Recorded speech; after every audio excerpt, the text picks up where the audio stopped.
Setelah sempat menghilang usai kisah tragis Vina diangkat ke layar lebar, Linda akhirnya muncul ke publik. Linda yang disebut-sebut sebagai sahabat dekat Vina dan sosok yang kerasukan arwah Vina mendatangi Polres Cirebon Kota pada Senin, 27 Mei 2024, malam untuk menjalani pemeriksaan oleh tim penyidik Polda Jabar. Usai diperiksa kurang lebih 4 jam, fakta baru terungkap bahwa Linda bukanlah sahabat dekat Vina, melainkan hanya teman biasa. Hal ini disampaikan oleh kuasa hukum keluarga Vina, Putri Maya Rumanti. Menurut Putri, Linda dan Vina hanya saling mengenal karena Linda memiliki pacar yang juga anggota geng motor.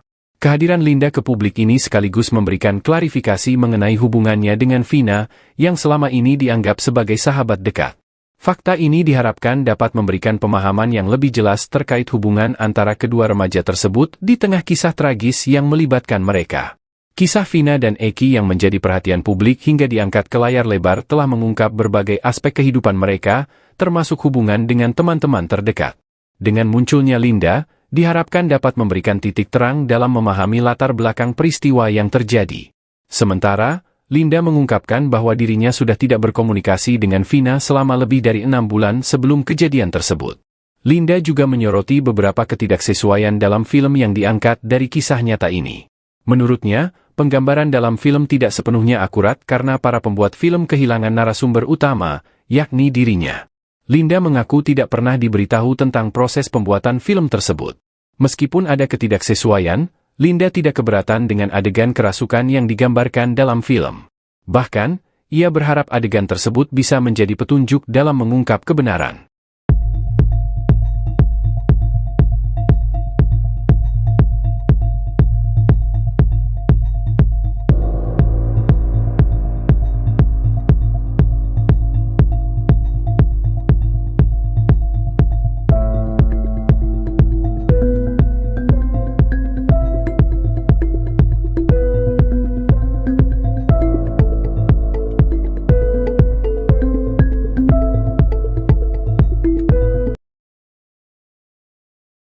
Beredar di media sosial unggahan Facebook lama dari Peggy Setiawan, tersangka pembunuhan Vina yang telah 8 tahun buron.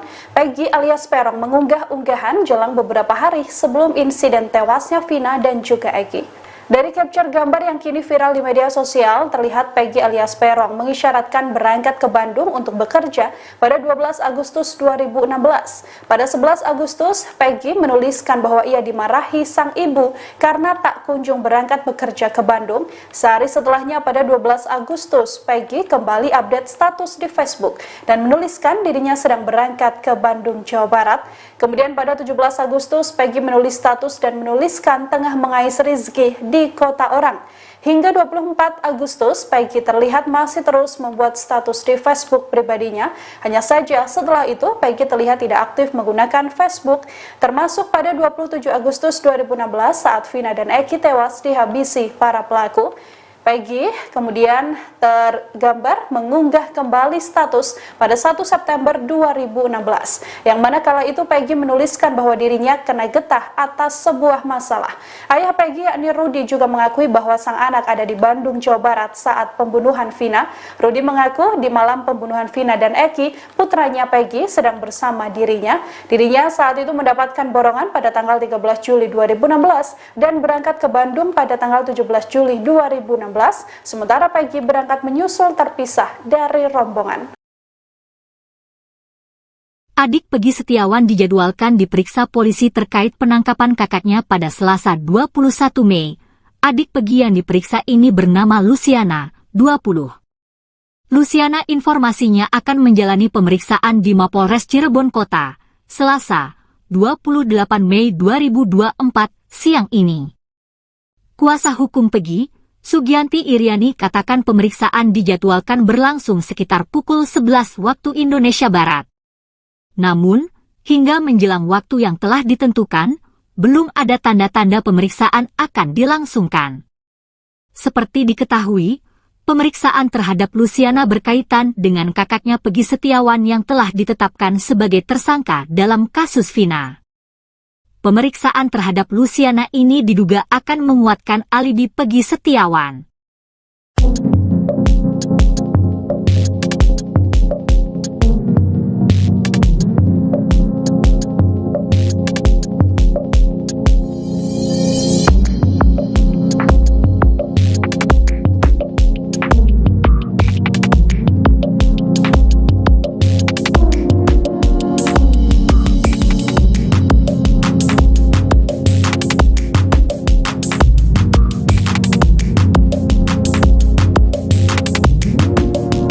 Ternyata Linda kenal Ucil pelaku kasus Vina. Diancam usai kesurupan, wajar dong saya takut. Linda akhirnya membuka sosok Rivaldi alias Ucil, pelaku kasus Vina Cirebon. Linda bahkan mengaku diancam oleh Ucil setelah kesurupan arwah Vina Cirebon. Rivaldi Aditya Wardana alias Ucil atau Andika merupakan satu dari 8 pelaku kasus Vina. Dibanding lainnya dalam isi dakwaan tindakan Ucil terbilang paling sadis. Dilihat dari isi dakwaan, Ucil yang menusuk dada Eki dan menyabetkan samurai ke kepala Vina. Linda mengaku kenal dengan Ucil. Satu kenal, yang sudah di dalam. Si Rivaldi itu, kebetulan orang situ juga, kata Linda saat diwawancara Deddy Mulyadi. Linda kenal karena Rivaldi merupakan tetangga di rumahnya. Selain itu Ucil juga merupakan kakak kelas Linda saat SD. Kita ketemu terakhir waktu SD. Waktu SD dia baik orangnya karena masih anak-anak, katanya. Vina dan Eki ditemukan tewas di Jembatan Talun, Cirebon pada Sabtu tanggal 26 Agustus tahun 2016. 3 hari berselang, Linda kerasukan arwah Vina sampai rekaman suaranya menjadi viral. Sejak saat itu Linda mengaku mendapat ancaman dari para pelaku kasus Vina. 2016 begitu kejadian dan viral saya sudah mendapat ancaman, kata Linda. Ancaman mengalir mulai dari BBM, Facebook sampai datang ke rumahnya.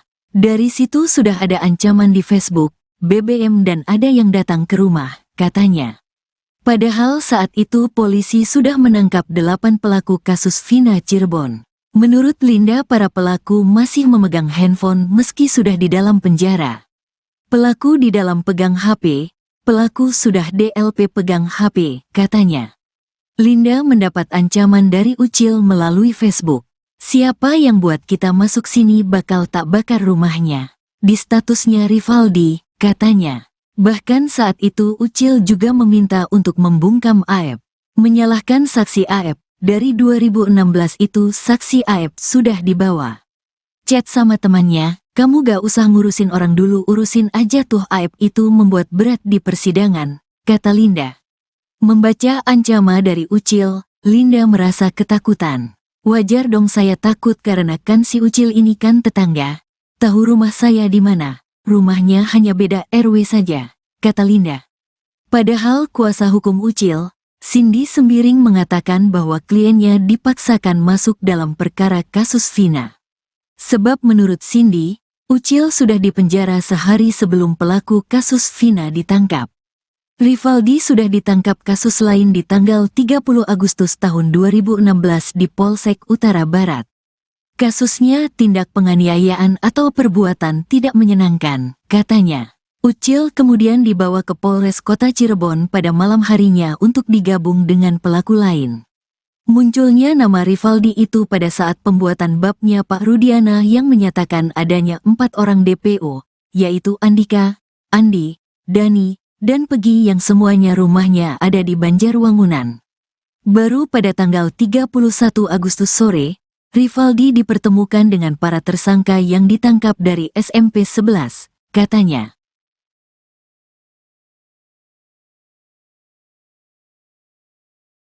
Linda akhirnya membuka sosok Rivaldi alias Ucil.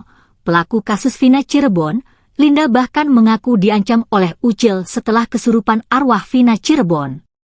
Rivaldi Aditya Wardana alias Ucil atau Andika merupakan satu dari 8 pelaku kasus Vina, dibanding lainnya tindakan Ucil terbilang paling sadis.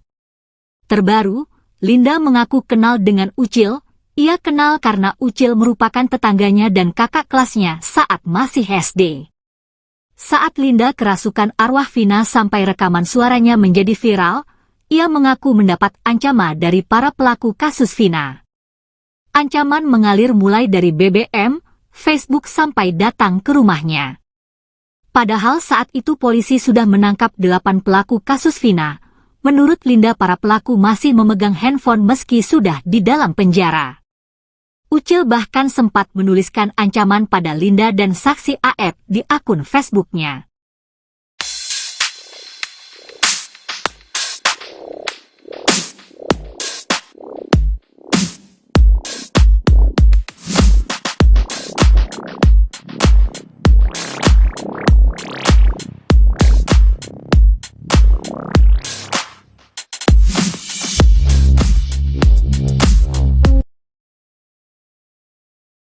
Setelah sempat menghilang usai